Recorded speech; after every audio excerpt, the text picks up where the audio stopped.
Aloha YouTube, this is your boy Crypto Roots and Everything Currency.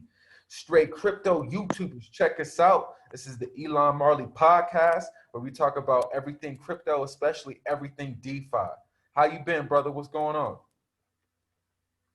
How you doing, man? I'm doing good. Just chilling. That's what's up. That's what's up. So let's just get straight into it. No bullshit. What do you think about sushi, Yeah, bro? let's go. What do you think about the whole sushi swap fiasco? Like, what? Just let it on. Tell me what's up with that shit, man. First of all, I want to say this whole sushi thing has been a joke to me from the get-go, but I will say that, man, I made 100% on sushi after it crashed just on a fluke, but this whole sushi thing is some of the craziest stuff that I ever seen, man. So, but you know, the craziest thing though was the dev walked away with like 13, 14 mil, right? He gave it back today. Yep, he gave it back. He admit that the greed got a hold of him. He admit that, and he gave it back. And it's a lot going on. There's different migrations. They handed down the keys. Now there's multi-sig keys, and it's a lot from a developer's perspective about what's going on. But in my opinion, I personally just don't have a good feeling about it. There's so many advanced developers who are like all about it, but I don't know. My intuition just. Well, Go ahead. for me, I feel like the brand sushi is just done. They're gonna have to rebrand if they're gonna ever reinvent that whole thing. They have to change the name or something and rebrand. You know what I mean? Yeah, it's got like a stain on it. Like you can't shake that shit off. Mm-hmm. You can't shake that shit off.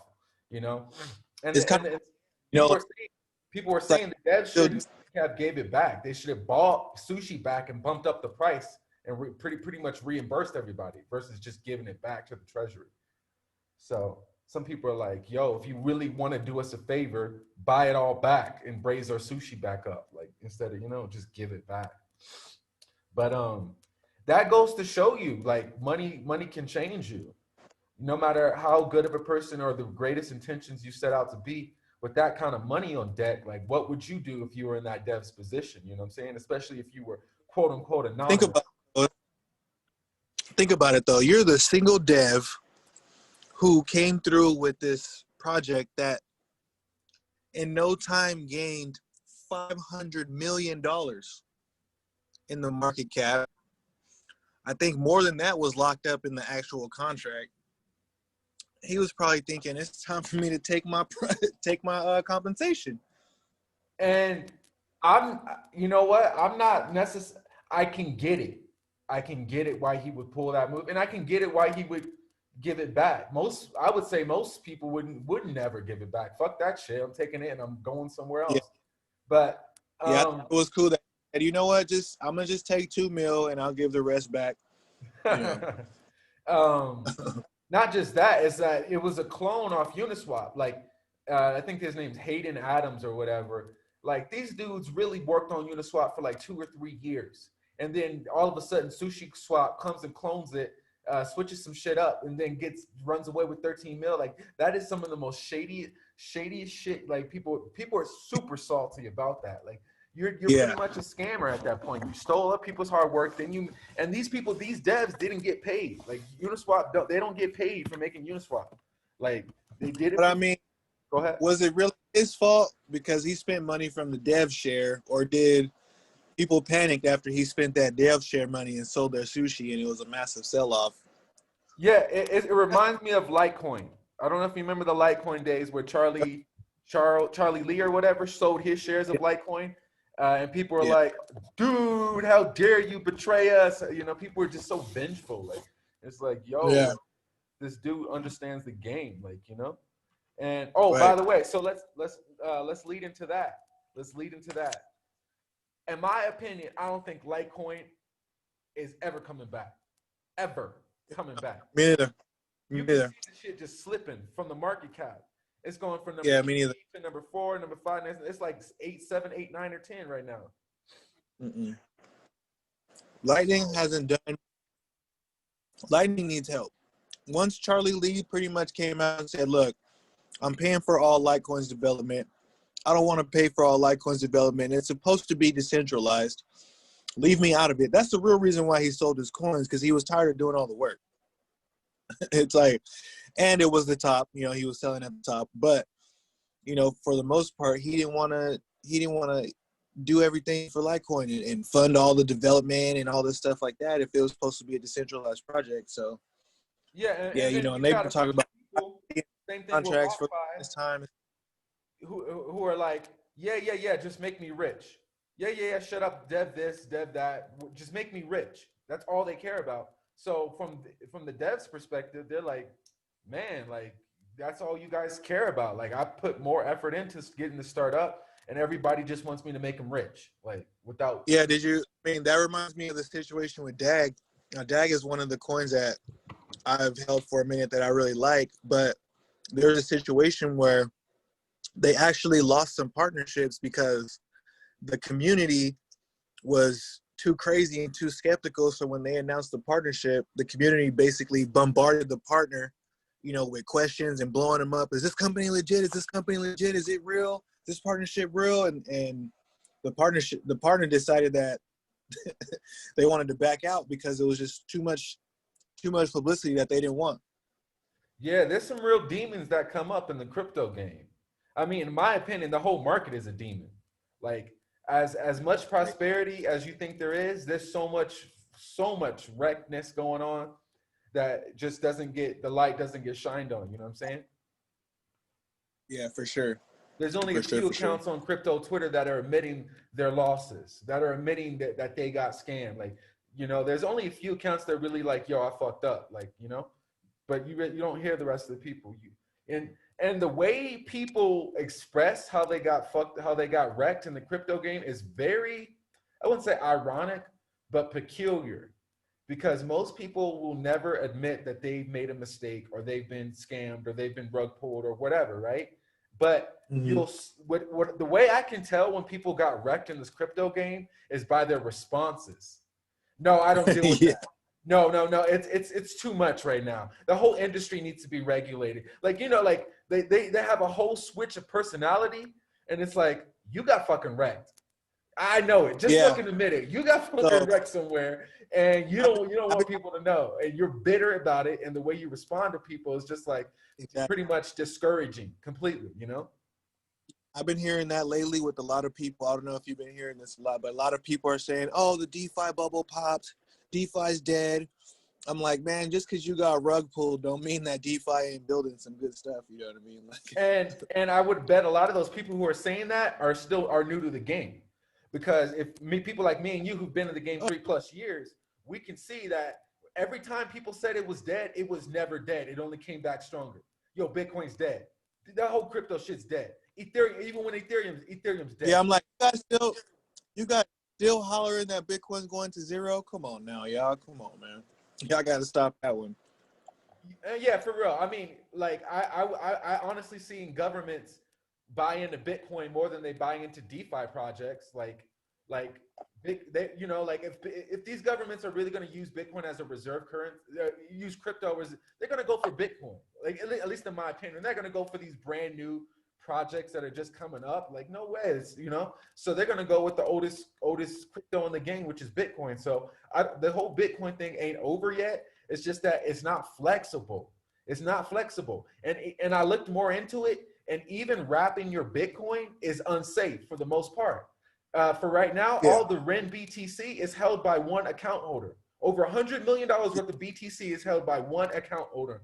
And it's like, yo, that is not, they're saying they're going to release the keys and make it multi-sig, but it's like, yo, it's really not that safe at this point to be putting your Bitcoin in Ethereum. You're taking a lot it's centralized. It's definitely centralized.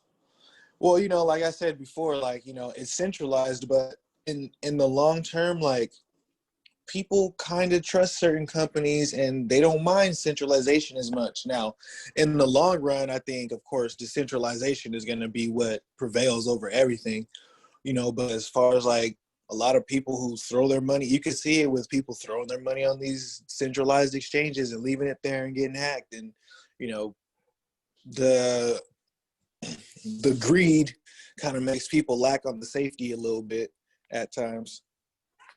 All right. So please admit, have you been rug pulled so far in this DeFi game? Have I?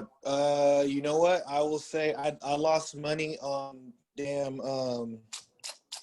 I bought one of them coins. Yeah, I did. I don't know if it was a rug pull or not, but I know that shit crashed. Basically just gave money away. Kimchi. I felt Kimchi was taking yeah, off just siphoning off the hype of Sushi Swap. Like I really like. Didn't that shit just come out right after Sushi Swap came out? Yeah, it was in that 2 or 3 days where you had a coin dropping every hour, and Kimchi was one of them. And you know, I was literally, when I went into it, I was kind of expecting like, yo, this might not work out. It might 10x, it might go to 0, and you know that thing went to 0. Now let's talk about that. And in your opinion, this is not to put you on the spot, but you're an outlet, you're a voice for people, you know what I'm saying, that are listening. So with that Kimchi investment, with that Kimchi, were you investing or were you gambling? Were you gambling? Were you no, trading? I was gambling. Were you investing? Be honest. I was gambling. That's a lot different from me looking at a chart, finding a good entry, or looking at a project and seeing if I want to mine it or if I want to farm it or whatever. No, that was a lot different. That was just, hey, this project doesn't do nothing. This is a game right now, and it's a game where I was like, you know what? Hey, and like I said, I didn't put that. You just said it. Like this might 10x, this might not. That sounds like a gamble to me, you know. And no, that's what I'm saying. It was a gamble. As I'm putting the money in there, I'm knowing it's, you know what I mean? Yeah, and let's talk about that because I personally see you as a crypto investor. Like from the way you talk, the way you analyze coins, the way you do your due diligence, I see you as an investor. So what about you making a gamble and not an investment? What happened to you at that point? Were you caught up in the hype? Because a lot of people were, including myself. Don't get me wrong. But what happened that turned you from an investor to a gambler in that trade or that moment or that investment or gamble? To be honest with you, it was fun. You know, it was like, hey, you know, everybody was having fun with it on Twitter. And for me, that's how I had to look at it as far as it being a gamble. You know what I mean? Like when you gamble and you go to the casino, you're not supposed to be in there trying to make a living. You know, you're supposed to be in there having fun.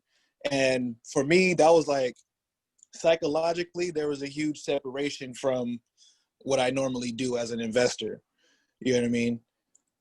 I can't say that I got greedy because at the end of the day, I didn't really expect that it was going to work out, to be honest with you. Doesn't greed and gambling kind of go hand in hand? Aren't they like brothers and sisters? You know what I'm saying? Like, well, like, I mean, if you're, because you can gamble and have fun with it and just be having fun with it. You know what I mean? But if you start to get greedy, I would have never thrown like a full Bitcoin in there and been like, oh, I'm expecting that this is finna double, triple, you know, I'm finna take all the money. You know what I mean? But it's funny that you say gambling is fun. Because now that you say that, I really think crypto investing is boring. Like if we're really like crypto investing is boring. You have to spend hours and hours and hours. Go ahead. It got fun for a second. You know what I mean? It got real fun. It was like, look, this is fun right now. Pick a food coin and hope you get lucky. You know what I mean? Like I wasn't actually looking at it like, damn near. Hey, this is that's substantial. You know what I mean? Absolutely.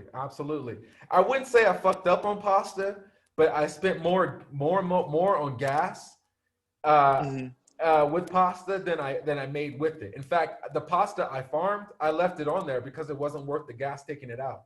That's when I really had to go to sleep. Like, yo, you know what? You actually need to slow down, bro. You need to slow down because I thought pasta was going to like at least hit $10 and I was going to cash out. That shit hit like 2 cents, 3 cents or something, 1 cent.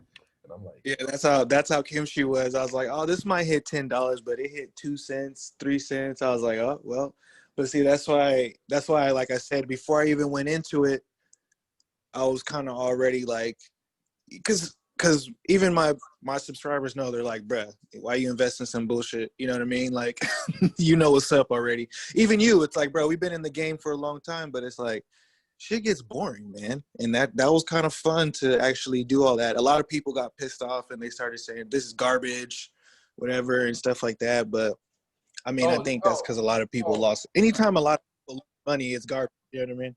All right, let's talk about that. There's so much salt in the game right now. What dish can I make? Oh, yeah. There's so much salt in the game. I can make any dish I want. But a lot of people that are salty are usually new investors. Not only were the gas fees high. Yes. I mean, you got to think about that. Just imagine how many people got wrecked. They bought at the top with high gas fees, and they couldn't pull out if they were staking or farming, or really couldn't sell because of high gas fees. So, I mean, when you're talking about money down the drain, I mean, damn, that's, you know what I'm saying? So the majority of people that got wrecked are new investors. And that's how I feel confident we're getting into a bull run, is because of how many new investors are getting wrecked, because they just don't understand what this game's really about, right? Like, I got a few mentees who saw my ZZZ videos and hit me up and be like, yo, I'm like, have you ever heard of crypto? Nah, I just saw your ZZZ videos. How do I get that? And I'm like, bro, you just skipped Bitcoin. You skipped Ethereum. You went straight to ZZZ. Yeah. You know, I'm like, damn. There's so much for you to learn. That's something that that's something that I tell people all the time in the group too. It's like, you know, somebody will call out one of these coins that's kind of one of those gamble coins, you know, and they say, hey, it's on Uniswap. And then somebody goes, how do I buy it on Uniswap? And I say, hey, if you don't know how to use Uniswap, this ain't for you. Don't get involved with this if you don't even know how to use Uniswap. Somebody left the comment, was like, yo, how do I buy the ZZZ with Bitcoin? And I'm like, nah, you can't do that, bro. Like, there's so much to learn. There's so much. It's like, how do I buy ZZZ with Bitcoin? Yeah, you know, I mean, that lightweight did become a problem, because then, you know, like it builds up this whole get rich quick mindset with the newcomers who come into the space, and they tend to think, hey, you know what? All this person did was throw $1,000 in a smart contract, and now they got 100K because of the 100X, you know, and they think that that's all they have to do. Yeah, you know, Rootz and money it does 2,000 on Wi-Fi, and it went to 38,000. People are like, yo, Rootz, how do I do that? How do I do that? And I'm like, yo, if I would have told you to do that at 2,000, you would have thought I was crazy. You would have thought I was crazy. Same here. Same here. People is like, I told people, you know, I made a video, hey, buy DOS at less than a penny, you know, third of a penny. And then the thing went to 28 cents, you know, and everybody said, how do I find a coin like that? You know, how do I do that? This and that. To you, it was overnight. But to me, that was 7 months ago when I first bought that coin and waited for it to pop. You know what I mean? Yeah, that's where that's called investing. That is a smart investment move. So that's where the investing really pays off. And other people like, yo, you just got lucky gambling. Some people may see it as that, like, you just got lucky gambling. It's like, no. You have to do your research, believe in it, and then survive in the FUD when everybody thought, hey, mainnet's not coming. It looks like they scammed. The project's done. You know, you gotta. No, it's not done. It's all right. My investment's cool. The value of my investment keeps going down, but I'm not gonna sell. You know, like, I got faith in this. You know, that stuff is psychologically draining. You know, Absolutely. if you get in, that's something you're gonna have to, like, learn how to manage. You know, and for people like me and you who are crypto influencers, we got, at least from my perspective, there's two different sides of the game I'm feeling. I'm a crypto influencer, mentor, whatever, teacher, educator. So my heart goes out to new people getting in the game. And because I want the best for them. I want them to have the best experience. I want them to learn as much. And I want, hopefully, they make some money, right? But on the other hand, I'm really, honestly, relying on their fucking ignorance when it comes to the markets. You know? When it comes to the markets, I can rely on a bunch of new people who don't know what the fuck they're doing, who are just gambling, following any YouTube channel, and just like throwing money at some shit. Well, you know what? That money goes to every. So, you know, and Yeah, So it's two sides of the coin. Like, I want to look out for you, but at the same time, I need your ignorance to make a profit when it comes to the markets. Right. So that's one thing that people don't understand is, like, you know, in markets, everybody's like, oh, I lost money. I lost money. No, you didn't. Somebody took it from you. So it's like, I tell, you know, if you watch me, I appreciate you watching me. So I'm going to show you how to not get your money took and show you how to take money from other people. But it's not called stealing money or snatching money from other people. It's called trading, you know, like, so. Yeah, you know, yeah, I'm glad you brought that up. I was listening to a trading podcast the other day, and it says your confidence doesn't get lost as a trader. It just gets transferred to another trader. Like, when it comes to losing trades, like, how do you break out? It's like your confidence doesn't get lost. Your confidence gets transferred to another trader. Yeah, that's the thing about that people don't really understand about this game too, is like they want to hop on all the time. Why is the price dumping? Why is the price? Well, people are selling, you know, that's how markets work, you know, and if you want to sell before everybody else, that's what you have to do. If something's absolutely tanking, then you got to sell before everybody else, you know, you got to, or when everything's going up, you got to take your profit before everyone else. That's the whole point. Like, that's why people focus on, that's why I focus on technical analysis, even though I'm not a day trader. Word. You know what I mean? Because those charts can show you, like, it's showing you what the market psychology is at that moment in time. You know what I mean? What are the averages of this market psychology? What are people feeling and thinking based on what they're actually doing? You know, they're actually buying or they're actually selling, you know? And yeah, you know, I think a lot of things get confused by people, you know. With this DeFi craze going on, one of the riskiest things you can do right now when it comes to especially a lot of these DeFi projects, one of the riskiest things you can do is market buy. Why is that? When so many yield farming things come out, it's almost a safer way to just farm it than actually buy it, because the people who are buy it are taking much more of a risk of it dropping. People who are yield farming, a couple gas money, a couple bucks in gas, right? Like, I see some of these yield farming things as a risk management like way of, you know, like, yo, like, I didn't pay for this. I got this free because I got that for free. Then I got that for free, right? And you market all that, bro.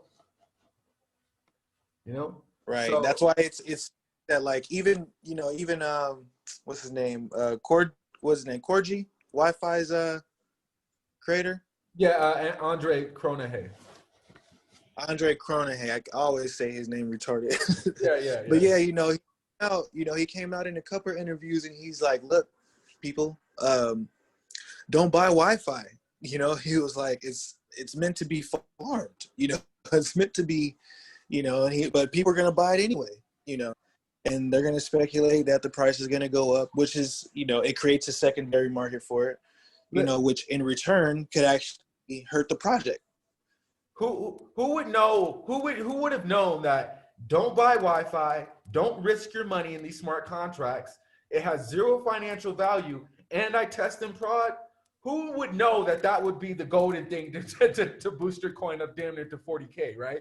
Right. Like telling that's what I'm saying. I'm like, bro, everybody is just. I learned how to drive on the freeway. Like, I test in production. Like, crazy. Yeah, and then you look at the contract and you go, "There's really about almost $1 billion locked in here. What's going on?" You know? I mean, but it's not. But don't, at this point, you have so much of the community double checking, rechecking, looking at the code, so it's past that point now where it's just this guy. No, like, it's as legit as it could ever be. Like, when it comes to, you know, just being audited, because you have to understand, just because, like, there's certain companies or corporations that do an official audit, but there's a bunch of thousands more developers who just audit for the sake of it, because fuck, that's just what they enjoy doing. So some of these projects, yes, they haven't been audited, but you still have a bunch of Ethereum developers looking at the code. They just aren't certified or don't belong to a corporation. They just, I mean, that's why I came around to Wi-Fi, is because, you know, like, looking at how this thing really just became like a community project, just like Bitcoin, you know, where it was just one dude who's like, hey, look, I created something. And then everybody was like, huh, let me look at that.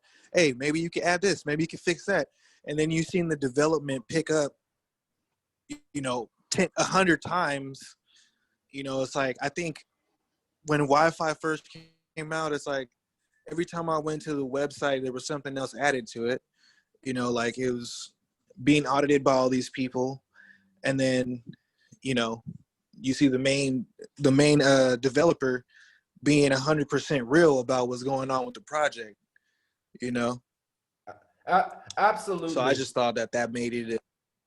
And his story is a pretty great story too, and it's a new paradigm. It's a new paradigm from now on. That is the new standard of decentralization and governance, and even harvest.finance farm. They're taking everything's going to be somewhat of a Wi-Fi clone from here on out, pretty much, and things are going to be compared to Wi-Fi from now on. And there's nothing people can do because decentralization is at the real core of it. It's about fairness. It's about fairness, and there's different types of fairness, I guess. But we're talking about the most absolute fair project so far. I don't know how you can get any more fair, but believe me, somebody may get even more fair, right? But that's the true value is absolute fairness, absolute decentralization, and that's why things are being produced. That's why people are moving and working, and it's because they, not just that, some people don't get paid. A lot of people don't get paid, but the fact that they feel valuable and that they actually can contribute and their voice actually matters, and they get paid to vote. For Wi-Fi, you get paid to vote. You stake your Wi-Fi, you get Y curve token, so it's also lot. I want to add one more thing too. I would say I also just think that I think what Wi-Fi has is a product that's actually useful to people. You know what I mean? That putting your money into one contract, and that contract has bots that's going to do this and do that for you, is the first of its kind in DeFi. You know what I mean? And I think that's what also gives it. It almost, you still got to understand Ethereum, you still got to understand MetaMask and transactions, but it almost gives the mom and pop. Oh yeah, for sure. I mean, you have to know how to use it. Like for me, I didn't know the first time I went to it. I didn't get into it because I didn't know what was going on. The website was too damn simple. I needed to and I've been in crypto. I was just like, hold on. I'm a little bit new to this liquidity farming thing, and what's going on here? I see all these warning signs. I'm good. I don't want to put thousands of dollars into this thing. Yeah, and no one saw that coming. And I was just lucky enough to be watching a crypto YouTuber who was talking about Wi-Fi. And then I went and did my due diligence, and I'm like, yo, this is. And then I looked at the price. I went to sleep. I woke up the next day. It was $1,000 more. I'm like, all right, I'm missing out on this. So you know what? I'm taking a risk right now, but damn. And it was it's quite possibly one of the best decisions I've ever made when it comes to crypto investing. So that gave me a lot of confidence. And now I realize, wow, you can stake the Wi-Fi to make more Wi-Fi. The game, there's Wi-Fi insurance. They just came out with a stable credit USD coin. I don't know, man. It's hard to keep up, but I like the fact that I can't keep up. I'll be honest. I like the fact that I can't keep up because, in all reality, it gives me something to do. I'll be telling exactly. Same here. It's like I gotta study. There's Aave. There's all this shit coming out, and I can't even keep up. I like that life though. It's not boring. Same here. I like that because I'm just like, whoa. When I get, a bunch of projects that I'm looking at or a bunch of DeFi and stuff like that, and from day to day to day, it's just so many new things and so many, different stuff going on. I'm just like, hey, this is when I know that the research that I already did is about to pay off. All I gotta do is sit back, keep accumulating, and everything is coming to fruition. All the work is being done. It's moving at the speed of light, Yeah, and I And, was watching a YouTube channel, Box Mining. I don't know if you heard of Box Mining, the Asian dude. oh, yeah, You heard of him? yeah, box money, yeah. Yeah, yeah. And he's been going overtime, and he like his audience is like, "Yo, you should kind of chill out, bro. You looking a little tired. You looking a little tired." And he's just like, "Yeah, I've been studying DeFi nonstop, day and night." And he was like, "All right, that's kind of a little ridiculous. Like, take a rest, dude." But the way he expressed it, he was like, "I cannot miss this opportunity. These kind of golden rushes, bull runs happen like once every seven, maybe 5, 7, 10 years. Like they don't happen all the time." He's like, if I Yeah, take the time now and lose a little sleep because to learn more about where all this, he believes that it's going to pay off in the end. And and it's like, yo, don't miss this opportunity because this is not going to yeah. last forever. This is going to get It's normalized. definitely, this is Like, gonna be, they're saying about it, and I tend to agree. This is gonna be the last bull run, you for think sure. so? I think so, because I just feel like it's gonna be to that point. Like we're 2 or 3 notches below mainstream, and part of going mainstream is gonna be quiet for a little bit, you know, and by that time it's gonna be like investing into Google by the time it's already on your smartphone. Like the way things are moving so fast and how these new companies are picking up technology and now how the governments are hopping on top of it. I Oh mean, yeah, you better believe that you don't want to miss this opportunity. the day you can pay your taxes and Wi-Fi is when that's the games you missed. I don't know. It's going to be crazy. No, okay. The day that your taxes automatically come out of the smart contract, that's when we know we did it. Yeah, that whole tax thing is going to be really interesting because people, certain pools, certain staking pools, certain farms or cryptocurrencies, they already tax. 1% goes to the Yeah, developer fee, 1% goes to the treasury, 1%. Like, so you're already kind of getting taxed on some of these coins that you're trading. And some of them, such as BOA, you get taxed 1% for every time you transfer it and every time you sell it. Every time you send it, you get taxed. Every time you sell it, you get taxed. So like the taxes are already in the system, like with somebody, and that's because what taxes are like a burn rate, essentially, because they put the Federal Reserve, they put money out there, they print the money, right? But the taxes is the way it burns it. They burn the money by taking the money back from you through taxes to kind of balance out the system. So really, like once you start to understand token economics, you can start to really understand the economics of the US dollar. And you realize, yo, I'm going deep into the token economics. Like people like me and you be like, did they have a pre-sale? What was the liquidity mining? Like, how did they distribute the token? How many tokens are being released this week? And it's like, well, what's the they got? When are the tokens getting released? What type of tokens are they? and it's a big deal because you can have a solid project, but your token economics can be fucked up, bro. Like you can have a solid idea, and I'll give you two examples. Two examples that I think token economics. I have to do when you get done. Go ahead. Solid, like hella solid, revolutionary. But the token economics fucks it up for as far as an investment vehicle. And the first one would be Polkadot. I think Polkadot is obviously revolutionary, breaking, but the token economics of Dot is fucked up, bro. If you really looked into Dot, they got scammed, they got hacked, they got pre-sales, ICOs, investors trying. It's so nasty. And if everyone thought Dot was going to take off, Dot hasn't even passed what, $6, $7. Yeah. So, and I mean, that's why it came out, because they ahead. had all that investment money stashed already. Yeah, I mean, people just don't find that fair, though. That's the thing. People don't find VCs fair, like that VC money fair. Like, yo, all these people had private investments before, and then as soon as it hit the market, like people just don't find much value in that. It may have value because of the utility of the blockchain and the ecosystem, but as far as like anything else, they just and I'm thinking Dot's going to go to $50.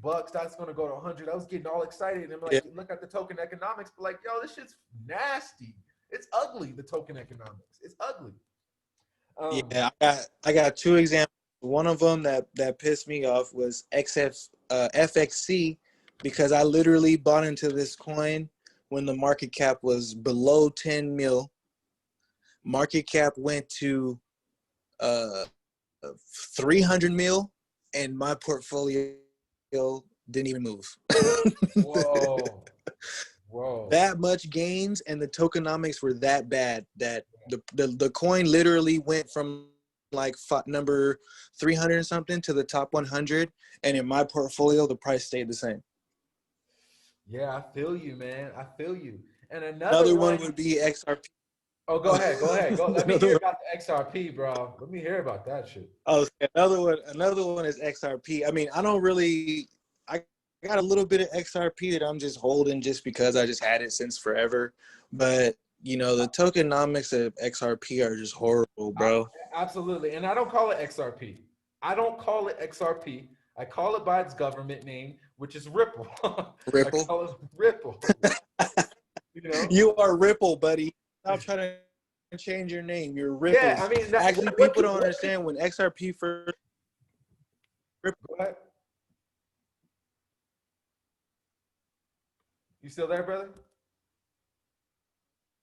Yeah, I'm here. Yeah, the fact that Can you hear me? The fact that they can go through a rebranding, you can't get any more centralized. Like, you can't get any more centralized where, you know what, let's just rebrand the whole thing. New logo, new name. Like, I mean, Bitcoin didn't have to do that. Ethereum didn't have to do that. Like, Wi-Fi doesn't, you don't have to rebrand just because your shit is. When you put it this way, when you have to tell, I saw a video where everybody was like, an XRP community, you know, and I'm not, and this is not throwing no shade on the XRP community at all. You know, no, what I mean? I'm throwing hella shade. For everybody. I'm throwing hella shade on you. Crypto Roots is throwing hella shade on XRP. How the fuck are you still in? Yo, how you gonna be an XRP when you got Wi-Fi? When you got so many cryptos just shitting? Like, get out of that shit. It's a bad investment. Yeah, hey. I'm not a financial advisor. So that's what we doing? Okay, just all right. I was trying to be polite, but if we gonna shit on them. We're gonna shit on them. But how are you holding a coin? How are you holding a coin and getting excited when the founder and CEO? Hold on, not founder. When the CEO, that's already bad enough right there. A coin with a CEO. When the CEO makes an announcement that, hey, community, we're gonna stop dumping coins on your head this month. And they're like, yeah, great for XRP. I'm like, wait, what? Yeah. It's you're gonna stop dumping on people's heads? Hold on. I don't know. It's not sad, but damn, like it's so yeah. It's like, and that goes to like I said.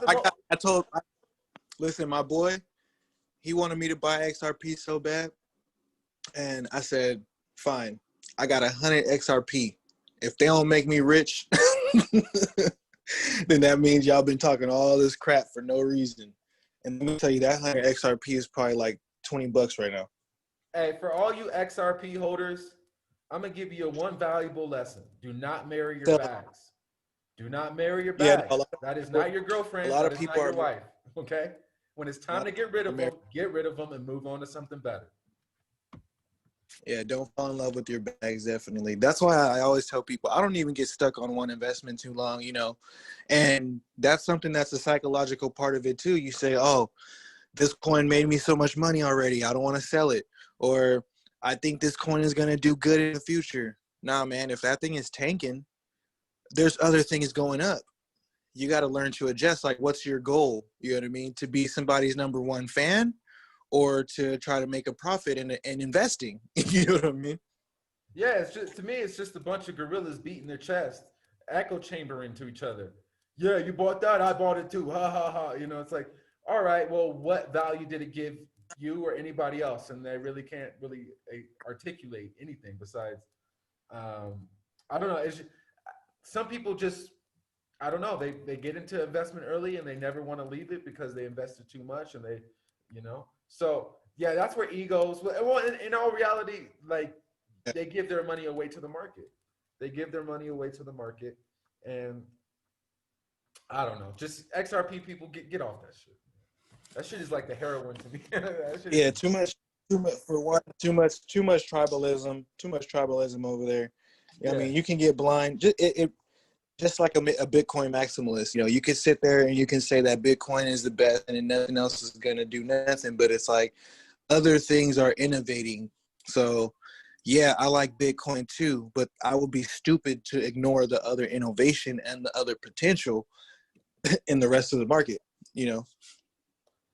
Absolutely, and that's why you have to be adaptive. You know, that's why you do have to be adaptive. You do have to have an open mind. There's a lot of rugs, there's a lot of rug pulls, a lot of scams, a lot of just shit coins, meme coins, and but you know, if you may be able to spot some gold every now and then. You know, so it's I understand both sides. Some people are very conservative when it comes to certain things, and some people are way too open and liberal, and that causes its own. So you do kind of have to walk a fine line of, kind of, yeah, it's not easy to explain, it's definitely not easy to explain. But Yeah. once you start doing it, once you start recognizing, there's no wrong. go ahead. Yeah, once you start recognizing, you just kind of get good at spotting it. Like some I have a good feeling about this, right? Once you start to get on that train of confidence and investing, you can kind of spot the gems, and that's what you really want to be. You just want to catch the gems, those crypto gems.